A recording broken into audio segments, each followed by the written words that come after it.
Deməli, web banner nədir? Birinci onu başa düşməliyik. Sonra web banneri hazırlayarkən onun punktları var, əlamətləri var ki, hansı ki, düzgün şəkildə hazırlama qaydası var onun.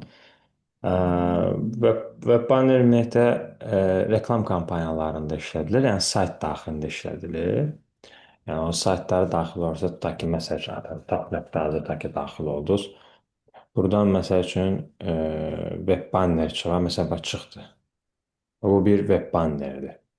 Hansı bir firmanın kampaniyasını reklam eləmək üçündür. Bu indi web bannerlər özü iki növlərdə olur. Var Google reklamı tərəfindən verilən, yəni Google reklamı daxilində reklam meneceri qoymuş olur. Bir də var məsəl üçün saytın öz daxilində olan web banner.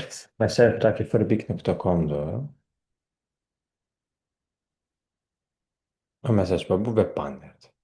Bu artıq məsələn şirkətin özünə məxsus hansısa bir səhifəsini AI generate video etmək üçün reklam edilən bir səhifədir. Bura kliklədiyimiz zaman biz keçid eləmiş oluruq həmin o Freebikin generate video hissəsinə. Bu şirkət daxili reklamdır.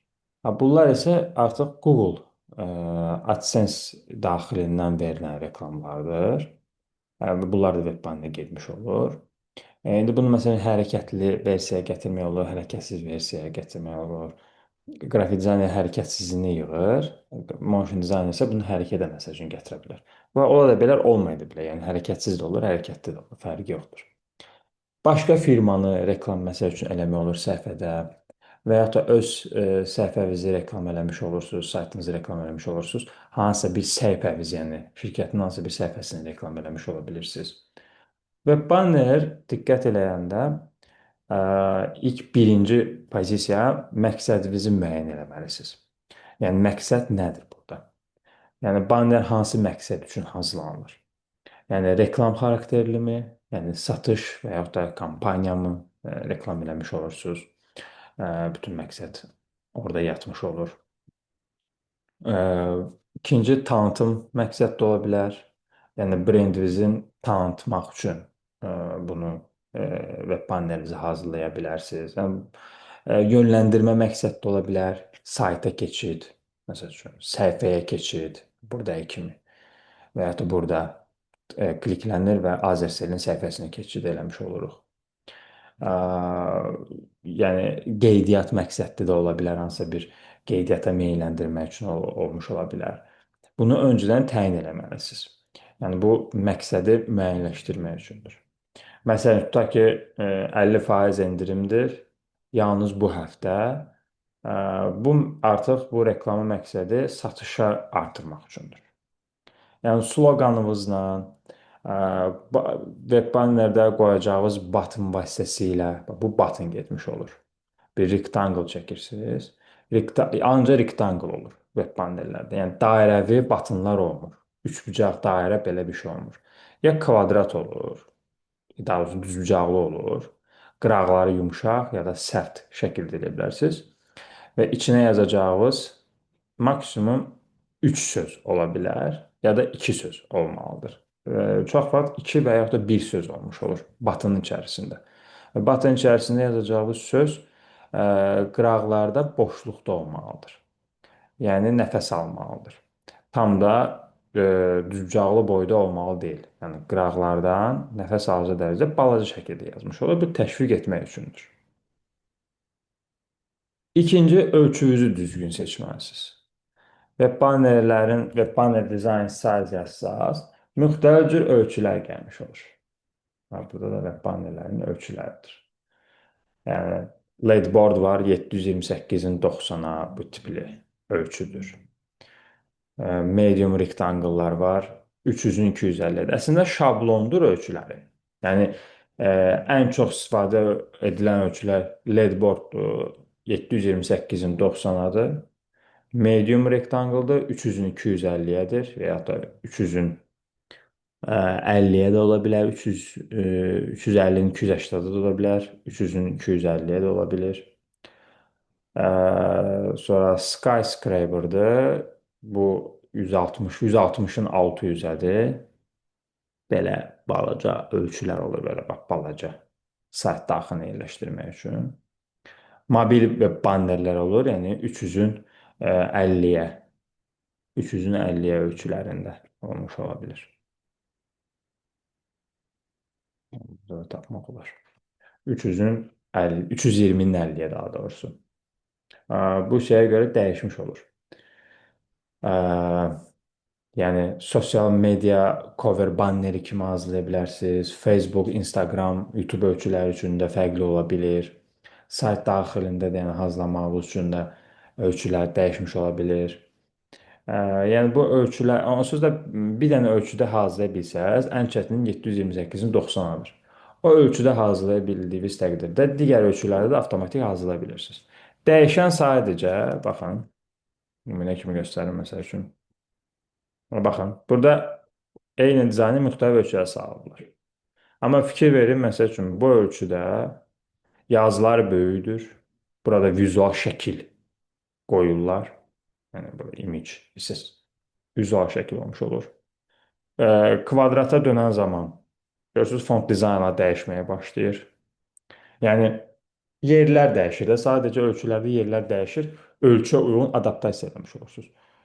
Story formatında olanda artıq hər şey ortadan getmiş olur. Fikir versəniz belə uzunsov düzbucaqlı, yəni LED-board ölçülərində olanda, buna LED-board ölçülər deyilir. Bu LED-board ölçülərində olanda soldan sağa və yaxud da ki, sağdan sola gedə bilərsiniz. Artıq ki, bunu belə ortalardan eləyə bilmərsiniz də. Amma hündürlüyü çox olan ölçülərdə artıq siz artıq şey kimi getmiş olursunuz. Buna skyscraper ölçüləri deyilir. Hündürlüyü çoxdur yəni. Bu uca ortadan gedir hər şey. Fikir verin, ortadan gedir. Amma düzbucaqlı uzunsov, yəni LED-boardlarda artıq soldan sağa ya da sağdan sola gedir.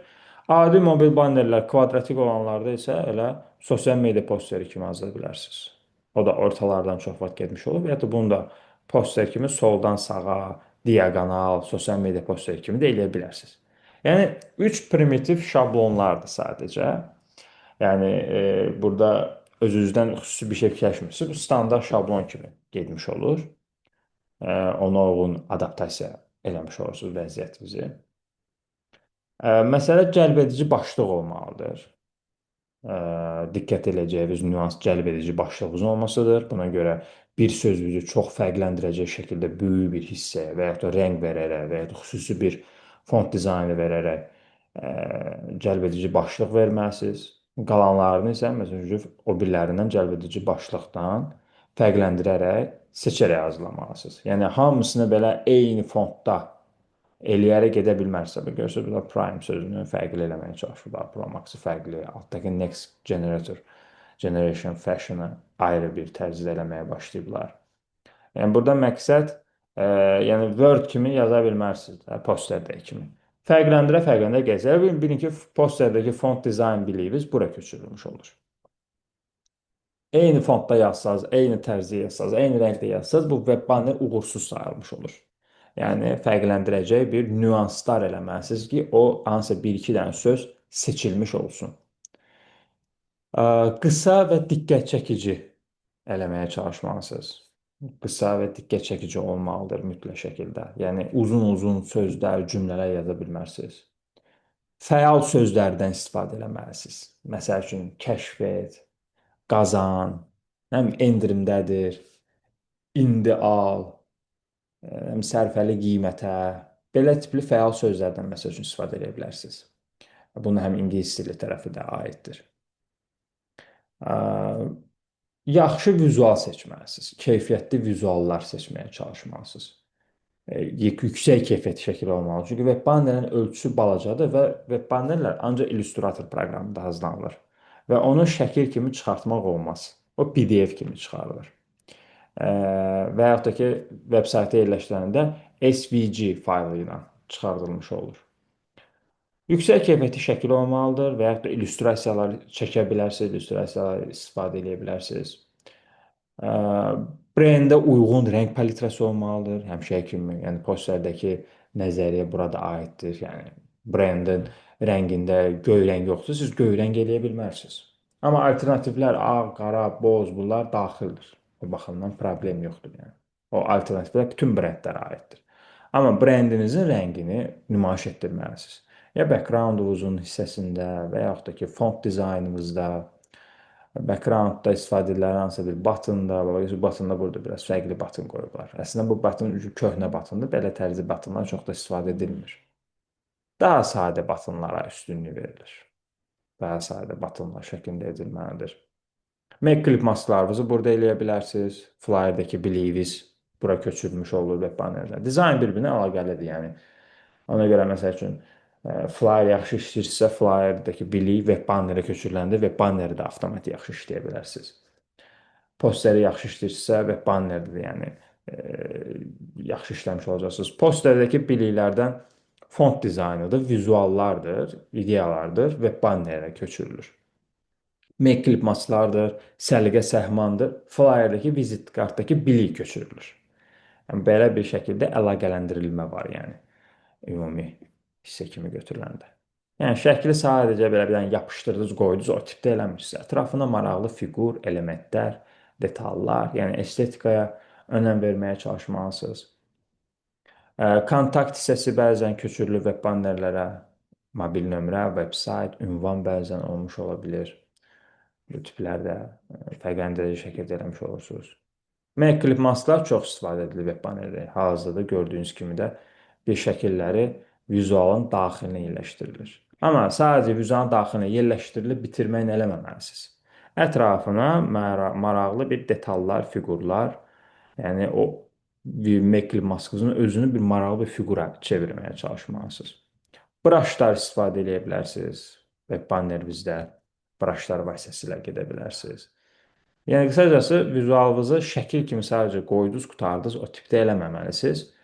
Brush vasitəsilə, fiqur elementlər vasitəsilə onlara xüsusi diqqət eləməlisiniz. Backgroundlarınızı, arxa planlarını maraqlı elementlə süsləyə bilərsiniz, amma yazıya mane olmamalıdır. Ona görə arxa planda əgər hansısa bir elementlə, detalla işləyirsinizsə, xüsusi olaraq orada diqqət eləməlisiniz ki, web bannerinizdəki arxa plandakı iş yazıya mane olmasın.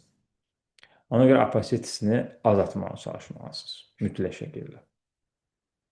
Black Friday günləri, Black Friday ilə bağlı web bannerlər çox istifadə edilir. Və Black Friday-in ab-havasında, elementində, detalında işlənilir hər şey. Bu da digər nüansdır. Black Friday zamanı daha çox yazılardan istifadə edirlər, amma biz Black Friday-nin web bannerlərinə baxsaq,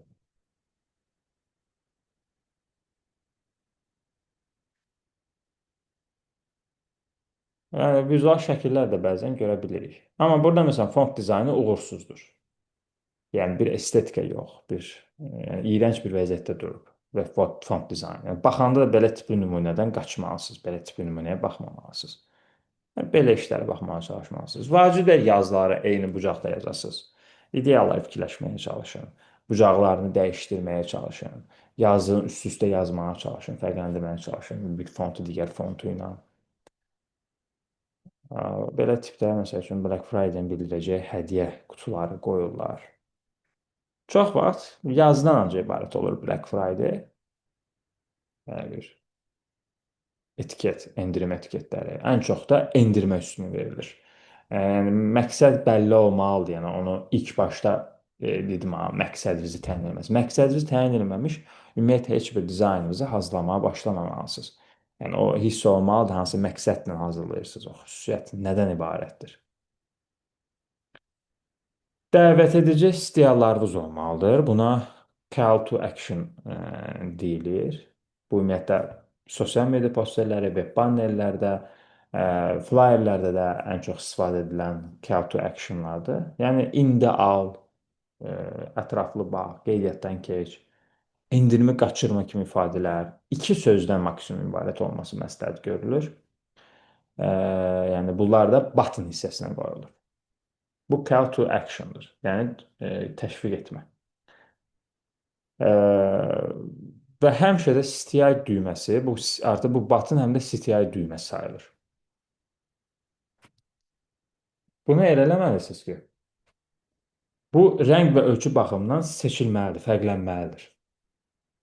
Yəni siz məsəl üçün tutaq ki, atıram. Burada məsəl üçün sapsarı eləmisinizsə, məsəl üçün yazınız sapsarı. Bu batınımız sarı ola bilməz. Amma ağ və sarı eləmisinizsə, hə, batınımızı artıq sarı eləyə bilərsiniz. Elə bil ki, bunun altında eyni rəng olmamalıdır. Burada hansı detal qoymusunuzsa və ya hansı detal yazmışsa, onun yazı rəngi artıq həmin batın rəngdə də ola bilməz. Burada ağdırsa, siz artıq tutaq ki, brenddə başqa sarı rəng işlətmişsə, hə, batında burada brend rəng, batınızın rəngini sarı eləyə bilərsiniz. Ha, fikir verin, burada da ağdır, amma batını qırmızı eləyiblər. Ağ eləmir. Çünki ağ edilsə artıq seçilməyəcək. Və bu batının, bu STI düyməsi, bu batın STI düyməsi uğursuz sayılacaq. Yəni əks rənglər olmalı. Amma brenddə dizaynımızda istifadə edəcəyimiz rənglərdən biri olmalıdır. Yəni götürüb başqa rəng eləyə bilmərsiniz də. Brendə məxsus olan şəkildə. Burada da gördüyünüz kimi pəmbədir. Burada amma ağ olduğu üçün burada bu batını ağ eləməyiblər. Eləyə bilməzlər də. Və bu artıq pəmbə rəngdə olmuş olur. Yəni fərqlənəcək üstə hissəsi bundan ibarətdir. Və yaxud da burada görürsünüz. Rozov şəkildə elə. Üstündəki ağdır. Bu rozov ola bilər, amma qıraqdadır da. Buna manikür olmur. Bunun üstündə deyil. Yəni fərq bundan ibarətdir ki, üstündə deyil. Bu xırdalıq adət fikir verirsiniz web bannerimizdə. Yəni web bannerimizdə idealınızı fikirləşdiniz. İdealınızı fikirləşdikdən sonra artıq sonra başlayırsınız bu detallara fikir verməyə. Buna görə ən yaxşı üsul bir dənə web banneri, uğurlu bir web banneri e, gözünüzün qabağına qoymaq və oradakının ardıcıllığı ilə gedərək öz idealınızdan təkmilləşdirməkdir. Və bu şəkildə də həm əliniz də öyrəşir, həm beyniniz də öyrəşir, həm də ki, vərdiş eləmiş olursunuz artıq web bannerinin üslubuna. Yəni, özünüzdən götürün, başlayın hazırlama, belə bir şey eləməyin, elə bir səhv eləməyin. Öyrəşməyiniz üçün mütləq yəni baxmağa çalışın. Eynisini yerlərini qoruyaraq, eyni yerləri qoruyaraq özünüzdən iddialar, alternativlər verməyə çalışın. Tipoqrafiya və oxunaqlıq çox önəmlidir. Maksimum 2-3 şrift istifadə etməlisiniz. Pinterestdən də baxaq.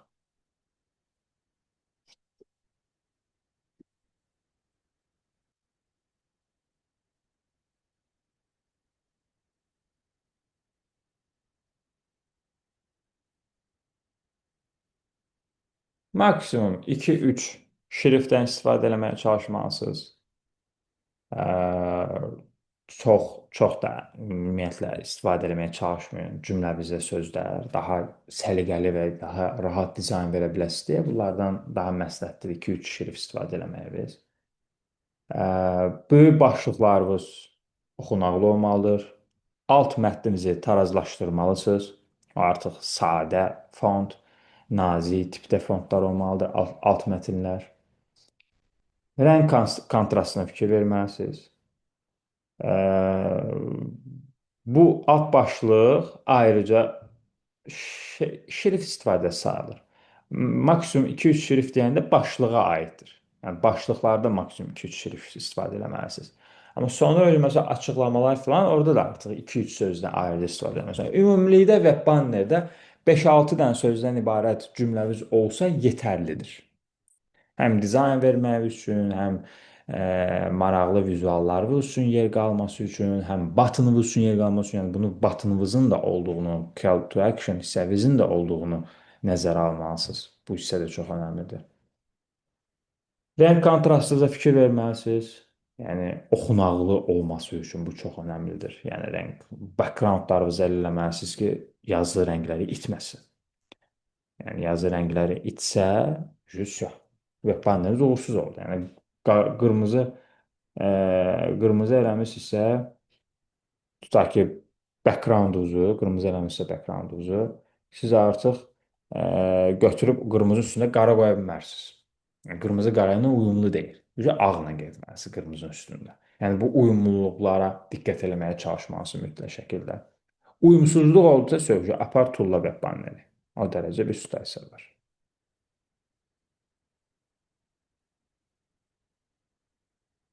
Brend elementləri sonra web bannerdə necə yer almalıdır?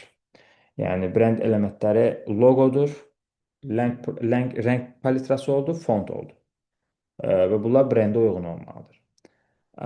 Bannerə baxan şəxs kimə aid olduğunu dərhal anlamalıdır. Yəni qırmızı, sarı işlədirsinizsə və orada McDonald's-un detallarından varsa, bu anlaşılacaq ki, McDonald's-a aiddir. Web banner, baxın, siz hazırlayanda web banner sizin gözünüzə böyük görsənə bilər. Amma fikir verin, çox balaca ölçülər deyildi. Və onlar çox balacadırlar. Yəni ona görə yazılarınızın da oxunaqlı olması çox önəmlidir. Çünki o çox balacadır web banner və sayta yerləşdiriləndə onun artıq belə deyək, elementi, ondan sonra oxunması, görsənməsi, hansı brendə aid olması çox kiçik bir şəkildə olur. Yəni hansısa bir saytda girsiniz, Reski altdan bir dənə belə banner çıxır. O Google web banneridir. Yəni çox balaca olmuş olur. İşləyəndə adamın gözünə böyük gələ bilər, amma əslində balacadır. Və təsəvvür etsəz sayt daxilinə onu yerləşdirəndə də ona uyğun hazırlamalısınız, ona uyğun ölçülərinizi böyütməyə çalışmalısınız, vizuallarınızı iştah artırıcı qoymağa çalışmalısınız ki, hə, artıq o sayt daxilinə qoyulanda ilk başdan, ilk detaldan o gözə çarpmış olsun. Yəni bu hissəsi çox önəmlidir. Yəni bu sayta uyğun adaptasiya eləməlisiniz onu. Yəni uzaqdan görsənməlidir belə tipdə bir fikir deyimizsə. Ona görə test və optimizasiyalar eləməlisiniz. Bannerinizi fərqli versiyalarında hazırlamalısınız. Yəni məsəl üçün ancaq bu versiyanı hazırladınız, başlayın başqa versiyalarda hazırlamağa. Görün seçdiyiniz vizual, seçdiyiniz fontlar. Orada fontlarınızın adını dəyişə bilmərsiniz ha. Yəni eyni şeylər qalır. Sadəcə yerləri başlayır dəyişməyə. Başqa-başqa ölçülərdə. Ölçüləri dəyişmiş olur. Amma Montserrat işlətmişsiniz, hər yerdə o Montserratı işlətməlisiniz. Eyni dizaynda olan web bannerdə, yəni bu şəkildə. Hə, endirim məsəl üçün vizualın üzərinə qoymusunuz, hər yerdə endirimi vizualın üzərinə qoymalısınız. Artıq amma ölçüləri dəyişmiş olur. Vizual spagetti istifadə eləmək hər yerdə spagetti istifadə eləməyə çalışmalısınız. Düyüdürsə düyünü istifadə eləməlisiniz. Başqa şey digər ölçülərdə qoymamalısınız. Buna B testi etmək tövsiyə olunur bu baxımdan. Yəni hansı görəcəksiniz ki, yəni hansı dizayn daha çox klik və baxışa meyillidir. Və bannerin məqsədi klik toplamaqdır. İnsanlar saytda və banneri gördükləri zaman ona klikləmələridir. Yəni bunu bu şəkildə təşviq edici halda hazırlamalısınız. Bunu bu şəkildə təşviq edici halda hazırladığınız təqdirdə web banneriniz uğurlu sayılmış olur. Yəni siz özünüzə baxmalısınız, görməlisiniz ki, bu web banneri saytda görsəz, buna gəlib klik eləyərsiniz, yoxsa yox. Yəni bu şəkildə düşünməlisiniz, bu şəkildə baxmalısınız. Yəni dizaynınıza bir izləyici, müştəri gözü ilə baxmağa çalışmalısınız ki, o web banneriniz nə qədər uğurlu və nə qədər də uğursuz olduğu anlaşılmış olsun. Bu hissəsi çox önəmlidir. Buttonların altında bəzən veb sayt da yazılır. Amma fikir verin, bəzi ölçülərdə o veb saytın yazılma hissəsi dəyişdirildi. Məsələn, burada fikir verin, burada yazılmadı. Burada yazılmış oldu. Amma digərlərində artıq buttonun altındadır. Amma bu lap balacasında veb sayt yazılmayıb, yığışdırıldı. Lap balacadır burada. Burada artıq çox balacadır bu ölçü. Burada artıq fikir verin, vizualın özü də heç tam qoyulmuyor. Burada da fikir verin, qıraqlara çıxır. Yəni ölçülər balacalaşdıqca, diqqət edin ölçülərə. Ölçülər balacalaşdıqca vizuallar kəsilir. Daha böyük şəkildə qoyulur deyə elə bilin ki, web bannerinizin səhifələri ölçüsü, web bannerinizin ölçüləri balacalaşdıqca vizuallarınız böyüyür. Web bannerinin ölçüsü böyüdükcə vizuallarınız balacalaşır. Yəni tərs mütənasib kimi işləyirsiniz. Onlara diqqət edirsiniz. Məsəl üçün, nümunə kimi bir şey desək, özümüzdən başlıq tutaq ki, yay endirimləri başladı. Belə tipdə bir başlıqla ayrıca. Yəni bunu da ayırmalısınız, özünüz üçün yazmalısınız. Başlığınızın cümləsi. Yay endirimləri başladı. Alt mətn. Yəni altda kiçik bir məlumat kimi qoyacağınız, belə tiplərdə kiçik məlumatlar kimi qoyacağınız. Seçilmiş məhsullarda nə bilim 70%-ə qədər endirim. Bu cümlə kimidir, sloqan kimi deyil. Sonra CTI, yəni buttonda yazılacaq cümlə. İndi al düyməsi. Sonra vizualda da mövzuya uyğun fonunuz olmalıdır. Yəni backgroundunuz vizuala, mövzuya uyğun olmalıdır. Məhsul şəkli istifadə edə bilərsiniz. Adam şəkli istifadə edə bilərsiniz, illüstrasiya istifadə edə bilərsiniz. Rəng və enerjili dizayn artıq olmalıdır. Çünki o başlıq sizə dizaynınızın dinamikmi, enerjilimi, dinamikmi, yoxsa soyuqqanlı mı olacağını bildirmiş olur. Ona görə özünüz üçün vərəqdə qeyd eləməlisiniz. Başlıq nədir, alt mətn nədir, CTI nədir, vizualınız nələrdən artıq ibarət olacaq. Yəni ardıcıllığı bu şəkildə getməlisiniz ki, və bannerinizdə də hazırlayanda elementləriniz bir-birindən fərqlənməsin, bir-birindən korlanmamış olsun. Təcili səsiniz qırıldı. İndi gəlir səsin.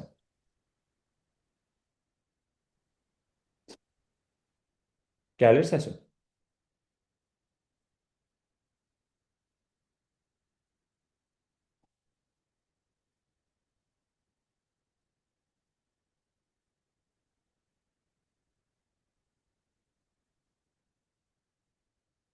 Bəla.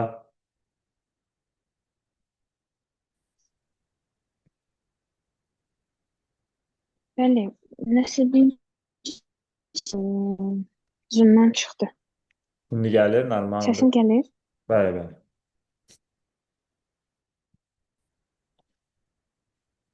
Hə, bəli gəlir. Aha. Harasını başa düşməlisiniz? Hansısa bir hissəsini başa düşmədiyiniz oldu? Yox, yaxşıdır. Son 2-3 cümləni eşidə bilmədim. Qırıq-qırıq gəldi. Orada sadəcə şey deyirdim. O vərəqdə nələri yazacağınız və hansı ardıcıllıqla gedəcəyiniz. Hə, Yəni başlıqla, alt mətndən getməlisiniz, sonra CTI ilə, sonra vizualla getməlisiniz artıq. Öz üçün qeydlər aparıb, sonra da ona uyğun başlamalısınız hazırlamağa. Və bannerin nəzəriyyəsini başa düşdünüz? başa düşdüm. Nəsə qaranlıq qalan sualınız var? Hələ ki yoxdur. Tamam. İnşallah çətinlik çəkmərəm. Bir dənə Hazırlayacağım. sualım var. Aha, tamam, buyurun. Hə, ə, indi baxırıq da, bax siz açmısınız. Mən bir dənə web banner düzəltmək üçün həm böyük ölçüdə, həm kvadrat, həm uzun sol eləyirəm. Ya bir dənə düzəldirəm. Və belə neçə növdə düzəldirəm, düzdür? Bəli, bir dənəsi məsəl üçün bu ölçüdə hazırladınız. Bu ölçüdə Hı hı. hazırlamalısınız. Burada da hazırlamalısınız. Bundan da Hə, hazırlamalısınız. şə. Bundan da hazırlamalısınız. Hə. Yəni eyni şeyi hazırlayırsınız amma. Yəni, köçürürsünüz, copy paste edirsiniz. Ctrl-C, Ctrl-V. Tamam. Sadəcə ölçülərini dəyişəcəksiniz, yerlərini dəyişəcəksiniz. Bunlar da olacaq başqa. Hı. Bir dənə elə bir şey Aydındır. hazırlayırsınız xüsusi olaraq. Sonra o ölçüləri 30 durursunuz sadəcə. Bu da ki, birini nümunə kimi götürüb orada necə 30 durublar o şəkildə də yəni gözünüzü öyrəşdirə bilərsiniz. Aydındır. Başqa sualınız? Yoxdur. Tamamdır. Bunu fasilə eləyək, ondan sonra sizin üçün web banner hazırlayacağım. Tamam. Teşekkür ederim.